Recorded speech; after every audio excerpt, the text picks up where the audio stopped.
What's up, everyone? Welcome back to the channel. Boozer here. Thanks for stopping by.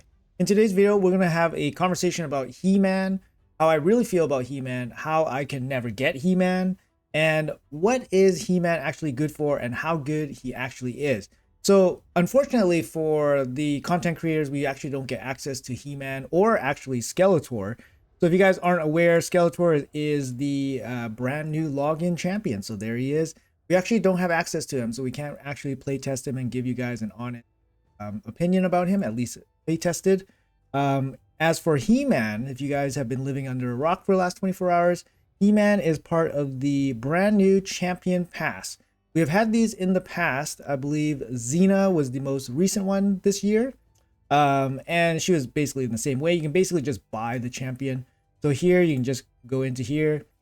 You can have a couple ways of getting He-Man. You can go with the Elite Pass. Basically, the Elite Pass would require you to complete every day all the challenges, and then you'll eventually get He-Man. You can get the Elite Pass plus all levels. It's a little bit more expensive. You get some extra goodies, and then you get all the stuff and He-Man right away. So you don't have to wait 25 days or whatever it takes to get He-Man.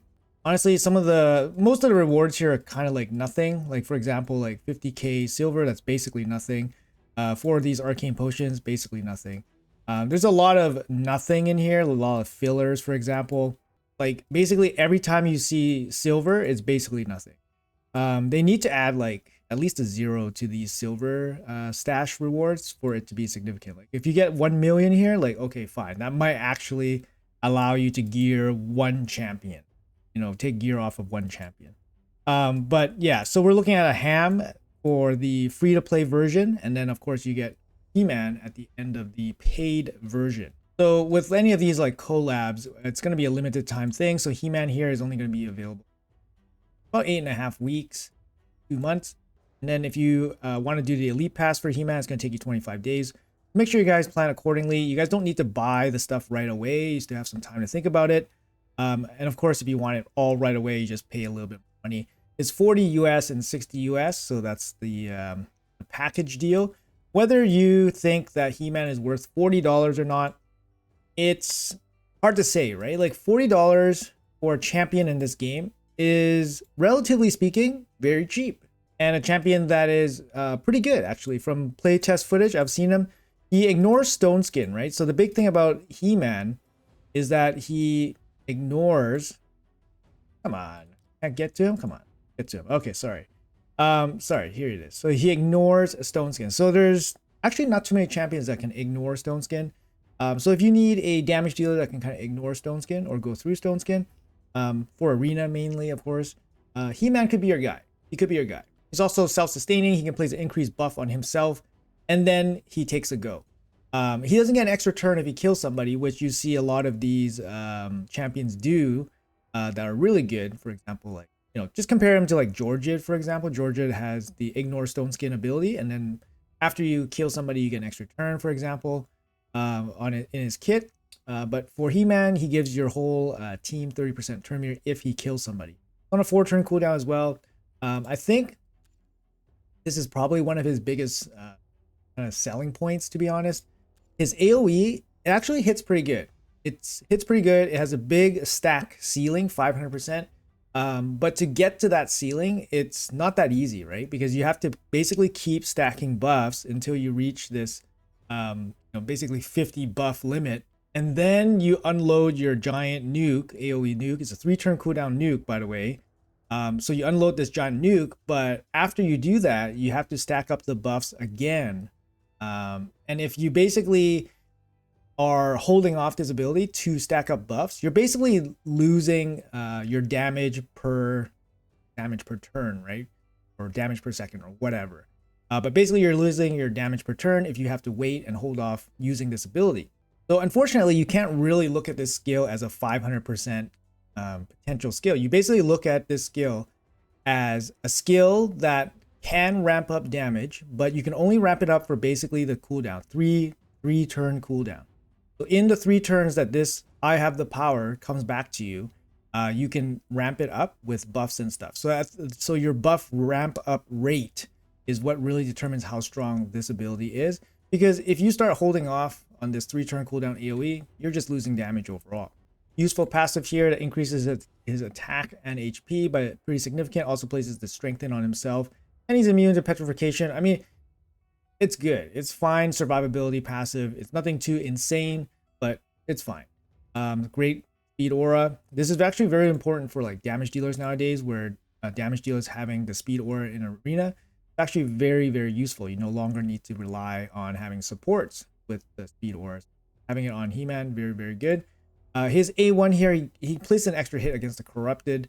There's a lot of champions that get, in the Corrupted Alliance that are really good. So you'll see him get the double hit pretty often.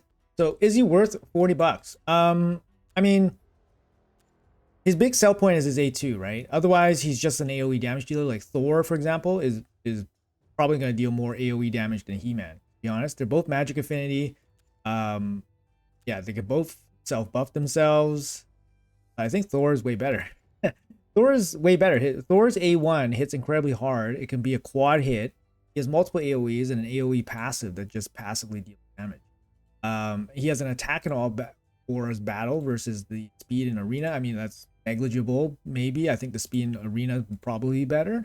And then, so the big thing for He-Man is the A2. How good is the A2? How useful is it in arena? Maybe if this was a 3-turn, it might be more useful. Or maybe if the ignore stone skin and then also include ignore defense, like 50% defense or something, then it could be really strong.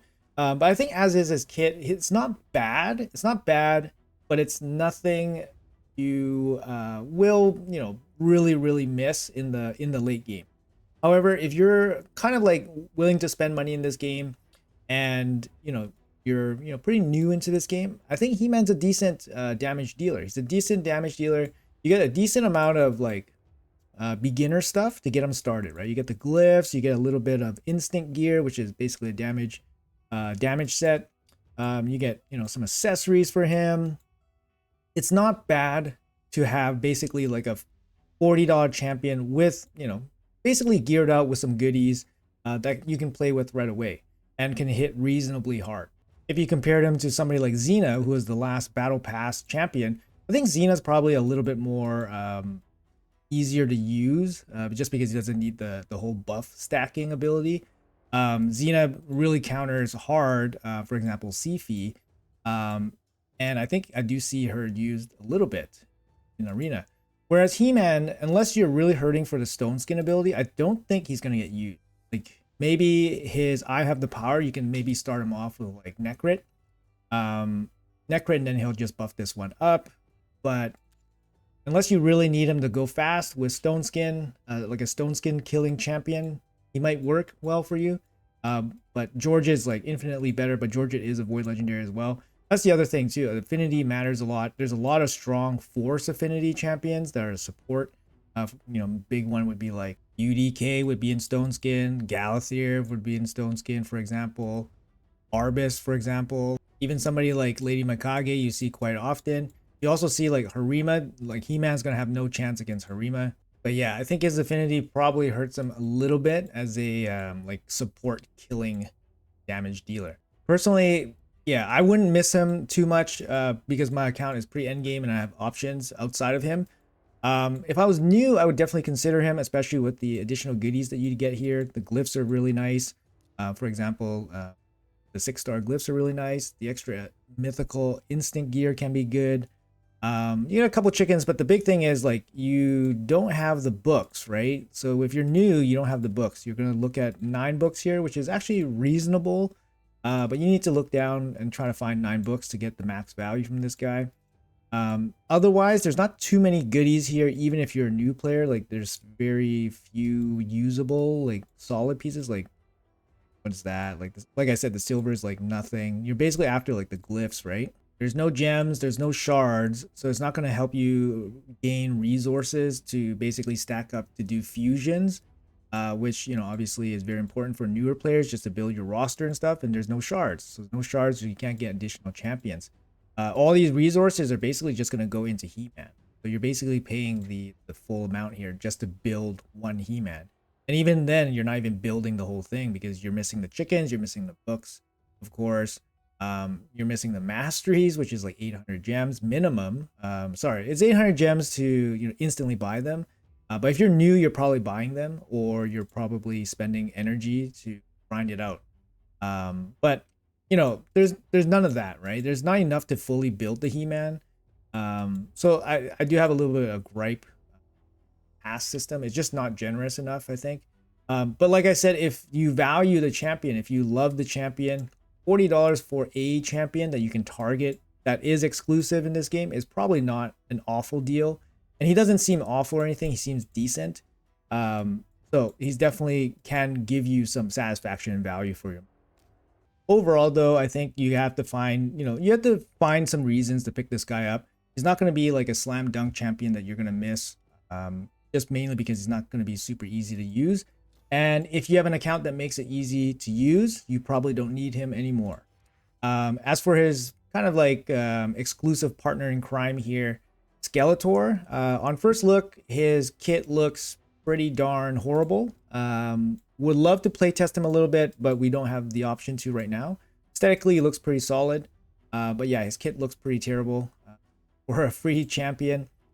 And there's no real synergy here with He-Man or anything like that. So they're both just separate champions at this point in terms of how you would look at them. But yeah, that's going to be my thoughts on He-Man. From the playtest, it does look like his AoE does have potential, but it requires quite a bit of setup. And like I said, if you have a roster that can set him up to deal maximum damage, you probably don't need this guy anymore. But as a fun champion to use, maybe in the early game or something, he might be actually reasonable. So up to you guys whether you guys want to spend the money. You guys still have time to think about it. It's an 8.5 week event, and then it takes 25 days to complete it the long way, or you can pay an extra $20 and get it instantly. But anyways, that's going to be my thoughts. Let me know what you guys think about He-Man. Did you guys go out of your way to buy him, build him? Did you guys play test him? What do you guys think? I think, yeah, probably. I wonder if Plarium actually contacted Mattel about this collab after they asked everyone what they wanted to see. If you guys remember, they actually asked the community what collab they wanted to see. And then they maybe took notes. I don't know. Maybe they took notes on what reasonably they could shoehorn into this game after hearing some of the community feedback. That would be interesting to know if they had this in the works for a long time, or if they actually took some of the comments from the community and then just added He-Man in. That's kind of cool if that's the case. But anyways, guys, let me know in the comments below what you guys think about He-Man, what you guys think about picking him up, how he's been used, and if he can actually help your account. Thanks for watching, guys. Appreciate your time as always. Have a great day, and I'll see you guys in the next video.